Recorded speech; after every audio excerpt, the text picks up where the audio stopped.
আজি আপোনালোকে বিপিএফৰ হৈ এনেকে হিলধল ভাঙি আমাৰ প্ৰকাশ বসুমতাৰী ডাঙৰীয়াক আপোনালোকে সাপোৰ্ট কৰাৰ কাৰণে যেনেকে ওলাই আহিছে মই আপোনালোকক ধন্যবাদ জ্ঞাপন কৰিছো যে এই দতমাবাসী ৰাইজে দতমাৰ বুদ্ধিজীৱীসকলে দতমা অঞ্চলৰ বিভিন্ন জাতি জনগোষ্ঠীৰ মানুহে এইবাৰ কিন্তু প্ৰকাশ বসুমতাৰী ডাঙৰীয়াক আকৌ এবাৰ তেখেতক কিন্তু জিকাই কোকৰাঝাৰত হাগ্ৰামা মহিলাৰী ছাৰৰ নেতৃত্বত যি বিপিএফ দলৰ চৰকাৰ হ'ব তাৰ অংশীদাৰ হিচাপে আপোনালোকে যে পঠিয়াব তাৰ কিন্তু নিশ্চিত হয়নে নহয় প্ৰকাশ বসুমতাৰী ডাঙৰীয়াক আপোনালোকে আকৌ এবাৰ এমএলএ হিচাপে জিকাই পঠিয়াব নে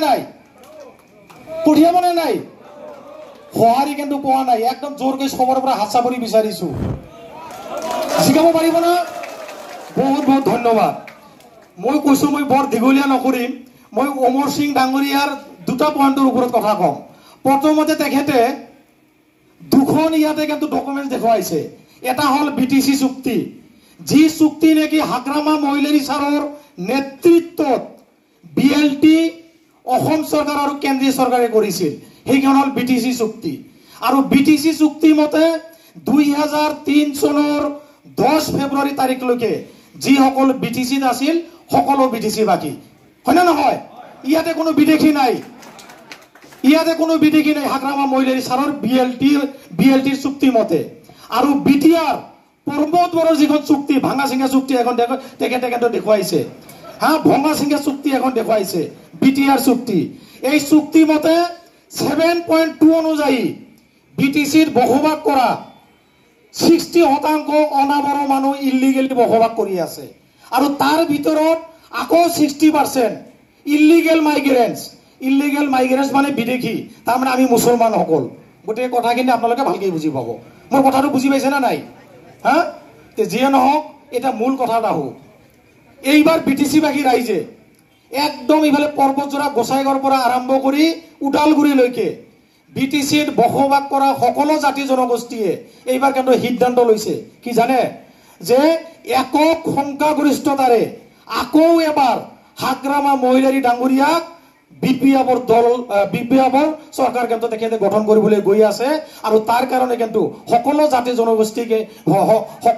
জনগোষ্ঠীয়ে কিন্তু আশাৰে বাট চাই আছে কেতিয়া বিটিসি নিৰ্বাচন আহিব কেতিয়া বিপিএফ দলৰ অৰ্থাৎ নাংগলৰ ছবিত ভোট দি হাগ্ৰামা মহিলাৰী ছাৰক বিটিসিৰ চিফ বনাব পাৰিব তাৰ কাৰণে কিন্তু বিটিসি বাকী ৰৈ আছে বুজি পাইছে না কথাটো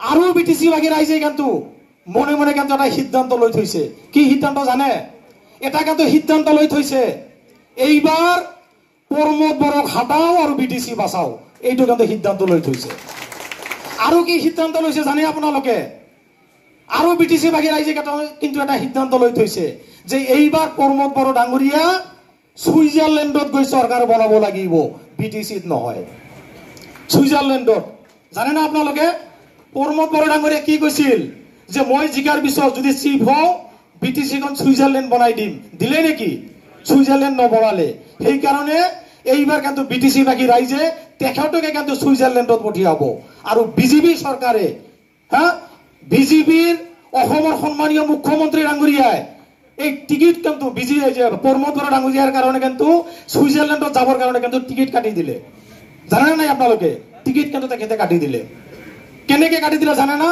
প্ৰমোদ বড়ো ডাঙৰীয়াই কৈছিল এক নম্বৰ কি কৈছিল এক নম্বৰ তেখেতে কৈছিল যে মই জিকাৰ পিছত মই চিফ হোৱাৰ পিছত এই যে আই মাতৃসকল যে আছে মহিলাসকল এই মহিলাসকলৰ সেলফ হেল্প গ্ৰুপক ৭৫,০০০ টকাকৈ দিম পালে নেকি আপোনালোকে ৭৫,০০০ টকা পালে নেকি তাৰ মানে মিছা কথা ক'লে এক নম্বৰ দুই নম্বৰত তেখেতে কি ক'লে যে এইবাৰ চৰকাৰ গঠন কৰাৰ পিছত মাটিৰ পট্টা দিম মাটিৰ পট্টাটো দূৰৰ কথা বড়ো ভাইসকলৰ পৰা আৰম্ভ কৰি সকলো জাতি জনগোষ্ঠীক উচ্ছেদ কৰি আছে উচ্ছেদৰ জাননী দি আছে ভূমিহীন মানুহক ঠগিলে না নাই প্ৰমোদ বড়ো কিন্তু ঠগিলে ৩ নম্বৰত কি কৰিলে জানে ওৱান ভোট ওৱান জব বুলি কৈ এই যে আমাৰ শিক্ষিত ল'ৰা ছোৱালীসকলক কিন্তু ৰাম টঙন দিলে ঠগিলে কিন্তু প্ৰমোদ বড়োৱে কিন্তু ঠগিলে শিক্ষিত ল'ৰা ছোৱালীয়ে প্ৰমোদ বড়ো ডাঙৰীয়া কিন্তু মাফ নকৰে ৩ নম্বৰত কি কৰে 4 নম্বৰত কি কৰিলে প্ৰমোদ বড়ো ডাঙৰীয়া জানে দুৰ্নীতি আৰু দুৰ্নীতি কৰিলে আপোনালোকৰ স্কুল বেগৰ কেলেংকাৰী জানে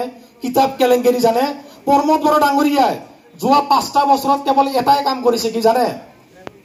প্ৰমোদ বড়ো ডাঙৰীয়াই যোৱা 5টা বছৰত কেৱল এটাই কাম কৰিছে। কি কাম জানে? এই যে যি এলিগেশ্যন আহিছে, যি টকা পইচা আহিছে, সেই টকা পইচাখিনি তেখেতে ৰিপেয়াৰিঙৰ নামত কিছু বাহিৰা ঠিকাদাৰক দি নিজৰ পকেটৰ হে গৰম কৰিছে। বাকী আপোনালোকৰ কাৰণে একো কৰা নাই। মোৰ কথা বুজি পাইছে না নাই? তাৰ মানে প্ৰমোদ বড়ো ডাঙৰীয়াই 5 বছৰত কেৱল এটাই কাম কৰিছে, নিজৰ পকেটৰ গৰম কৰিছে। আপোনালোকৰ আমালোকৰ কিন্তু উন্নয়ন কৰা নাই। কৰিছে নেকি চৰ্দাৰ ৰাইজ? কৰা নাই কিন্তু। গতিকে এইবাৰ সেইকাৰণে বিটিচি বাকী ৰাইজে সিদ্ধান্ত লৈছে এইবাৰ প্ৰমোদ বড়ো ডাঙৰীয়াক ছুইজাৰলেণ্ড লৈ পঠিয়াব। আৰু আপোনালোকে আপোনালোকে দোকমাবাসী ৰাইজে কি কয়? সহমত আছে নে নাই? আছে নে নাই? আপোনালোকে আছে না? বহুত বহুত ধন্যবাদ আপোনালোকক। আৰু মই যে কৈছো যে বিজেপি চৰকাৰে প্ৰমোদ বড়ো ডাঙৰীয়াক টিকেট কাটি দিছে, সঁচা কথা। কেনেকৈ জানে? প্ৰমোদ বড়ো আৰু বিজেপিৰ লগত এলায়েন্স হয় নে নাই? এলায়েন্সত কিন্তু চৰকাৰ, আমাৰ অসমৰ সন্মানীয় মুখ্যমন্ত্ৰী ডাঙৰীয়াই তেখেতে কিন্তু ভাবিছিল প্ৰমোদ বড়ো ডাঙৰীয়াৰ হতুৱাই বিটিচিত কিছু উন্নয়নৰ কাম কৰো। তেখেতে কিন্তু আশা কৰিছিল। কিন্তু আৰু সেইকাৰণে যোৱা MLA ইলেকশ্যনত, মানে বিটিচি ইলেকশ্যনৰ পিছে পিছে MLA ইলেকশ্যনত অসমৰ মুখ্যমন্ত্ৰী সন্মানীয় ডক্টৰ হিমন্ত বিশ্ব শৰ্মা ছাৰে সকলো মেল মিটিঙত কিন্তু তেখেতে কৈছিল প্ৰমোদ বড়ো ডাঙৰীয়াক যদি দানা খুওৱা যায় তেখেতে ডেইলি 26 লিটাৰকৈ গাখীৰ দিব। কৈছিল না নাই? 26 লিটাৰকৈ গাখীৰ দিব বুলি কৈছিল। তেখেতে যোৱা 5টা বছৰত বিজেপি চৰকাৰে কেৱল দানা খুৱালে আৰু খুৱালে, কিন্তু প্ৰমোদ বড়ো ডাঙৰীয়াই এটোপালো গাখীৰ নিদিলে। যাৰ কাৰণে আজিৰ তাৰিখে বিজেপিও সিদ্ধান্ত লৈছে প্ৰমোদ বড়ো ডাঙৰীয়াক ছুইজাৰলেণ্ডলৈ পঠিয়াব। তাৰ মানে ইউপিপিৰ লগত এলায়েন্স বাদ দি দিছে, হয় নে নহয়? এলায়েন্স বাদ দিছে। তেখেতৰ টিকেট কাটিলে নে নাই ছুইজাৰলেণ্ডলৈ? গতিকে এইবাৰ আৰু ইউপিপিএলৰ কাম নাই, একদম এক কথাত। আৰু বিজেপিৰো কাম নাই।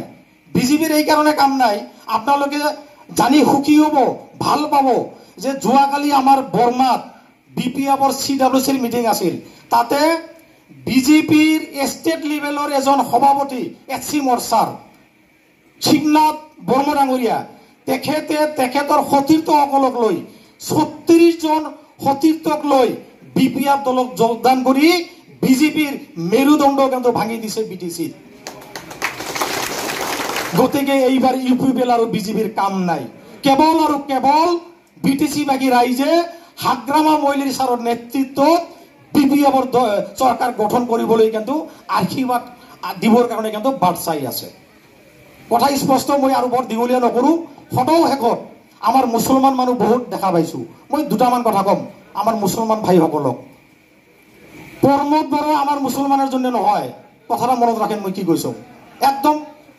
প্রমোদ বড়ো আমার মুসলমান বিরোধী একজন নেতা। মোর কথা বুঝছেন তো আপনারা? বুঝছেন না নেই সবাই? প্রমোদ বড়ো মুসলমানক ভাল না পায়। তার কারণ কি জানেন? যদি ভাল পাইল হয় আমাক, প্রমোদ বড়ো যদি আমাক ভাল পাইল হয়, এই যে আমরা কিন্তু দ্বিতীয় বৃহৎ জনসংখ্যা বিটিছি, মানে বড় ভাই সকলের পিছত আমি মুসলমান, দ্বিতীয় বৃহৎ জনসংখ্যা। এইবার কিন্তু আমার একজনও কিন্তু MCLA নাই। আছে চাচা? আছে নাই? আমার কিন্তু নাই। যদি প্রমোদ বড়ো আমাক ভাল পাইল হয় তাহলে কিন্তু একজন নমিনেট MCLA কিন্তু দিল হয়। দিছে? দেয় নাই। তার মানে আমরা আমার মক্তব, মাদ্রাসা, ঈদগাহ এগুলো নিয়ে জানে কোনো মানে কৈফত যাতে দিবার না পাক, আমার অভিযোগ যাতে দিবার না পাক, যার জন্য আমাক কিন্তু একদম দাবি রাখছে। বুঝছেন কথাটা? প্রমোদ বড়োয় মুসলমান যাতে মাথা উঁচা করে যাতে বাঁচি থাকবার না পায় তার ষড়যন্ত্র কিন্তু প্রমোদ বড়ো করছে। গতিকে মুসলমান সাবধান। এইবার যদি ইউপিপিএল সরকার যদি আরেকবার আইসে, উচ্ছেদ তো অল্প সময়ের জন্য বন্ধ করে রাখছে, ইলেকশনের জন্য উচ্ছেদ বন্ধ করছে। যদি এইবার ইউপিপিএল সরকার আইসে মুসলমানের যে কি অবস্থা হবে এক আল্লাহ মাবুদে জানে। গতিকে সাবধান মুসলমান, মুসলমান সাবধান।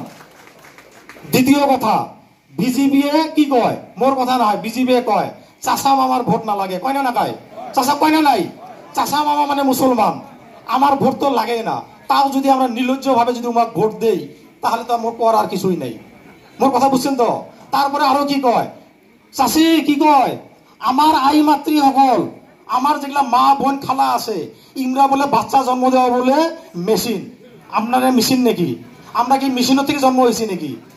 আমরা মেশিনের থেকে জন্ম হয়েছি নাকি? দেখেন এই ধরনের কথা কিন্তু কয়।